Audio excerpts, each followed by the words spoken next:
L'intimité à l'adolescence, un processus de différenciation.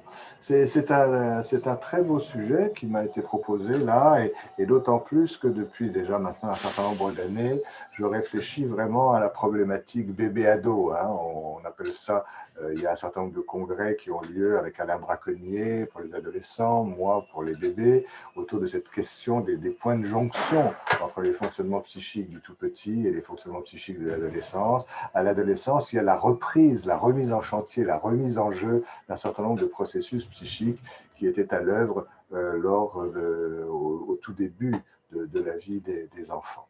Alors, il ne s'agit pas du tout de dire que les adolescents sont seulement des vieux bébés, il ne s'agit pas seulement de dire que les bébés sont de futurs adolescents, tout ça c'est très banal, mais il y a une espèce de dialectique entre ces deux âges de la vie. Et la question de l'intimité et des différents espaces intrapsychiques est vraiment très intéressante de ce point de vue-là. Personnellement, je suis très redevable à André Carrel de nous avoir bien distingué les trois registres du public, du privé et de l'intime. André Carrel a effectivement insisté sur le fait qu'il y a le registre du public qui est régi par un principe de transparence. Bon, on peut tout dire, on peut tout faire, on peut tout montrer. Il y a le registre de l'intime qui est le registre de l'intrapsychique et qui est régi par le secret.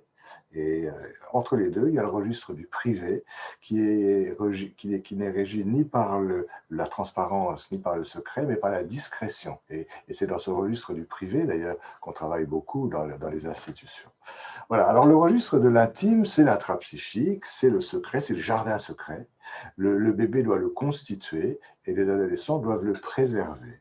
Et c'est très difficile parce que les adolescents ont un fantasme de transparence qui peut être très persécutif pour eux. L'adolescence, bon, je suis obligé de faire très vite, mais il y a les transformations physiques, la puberté, et puis il y a les transformations psychiques qui en général accompagnent les précédentes.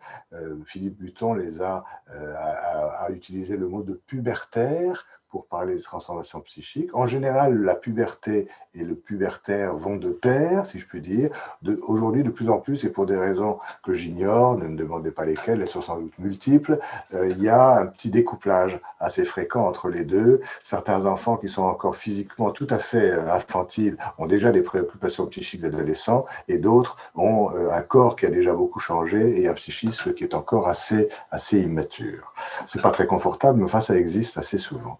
Voilà, alors le registre de l'intime, c'est l'intrapsychique, et ce qui fait peur à l'adolescent, et qui est vraiment au fond de son jardin secret, ce sont justement ces transformations. Pour le bébé, l'énigme vient du dehors. Il découvre un monde qu'il ne connaît pas encore, qui le précède et qu'il ne connaît pas. Il découvre les soins de l'adulte, les soins maternels ou le soin des professionnels. Il y a toute une série de choses qu'il interroge, qu'il a observées, qu'il a répertoriées, à classer. L'énigme vient du dehors.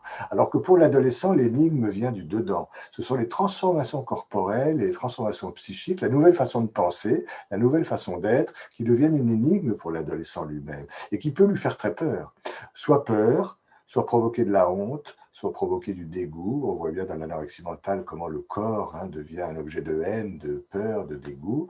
Voilà. Et ces sentiments face à l'énigme doivent absolument être très profondément préservés, protégés dans ce jardin secret, dans cette intimité. Je crois que j'en ai dit assez pour comprendre que le confinement et la confrontation en permanence, 24 heures sur 24, au fonctionnement familial, menacent beaucoup ce jardin secret. Et de plus, l'adolescent a accès à quelque chose de l'intime des autres qui lui fait peur pour son intime à lui. Donc on est dans un cercle vicieux qui est très, très risqué à certains moments. Les adolescents ont envie qu'on les comprenne, mais pas qu'on les devine. Et d'ailleurs, ils ont envie qu'on les comprenne, mais sans forcément leur dire qu'on a compris ceci ou cela. Donc, c'est un grand respect de l'intime. Et au niveau j'ai eu l'occasion d'aborder ces questions-là avec des enseignants, collège, lycée, lycée professionnel et autres. Et c'est intéressant de voir comment, pour préserver, protéger, sauvegarder l'intime des adolescents, on peut parfois faire un détour par les arts, la littérature, les grands mythes, qui leur parlent d'eux, sans qu'ils aient l'impression qu'on leur parle directement d'eux. C'est une façon de travailler l'intime avec discrétion, si je puis dire, et c'est quelque chose que la crise nous aura sans doute amené à penser de manière de plus en plus approfondie.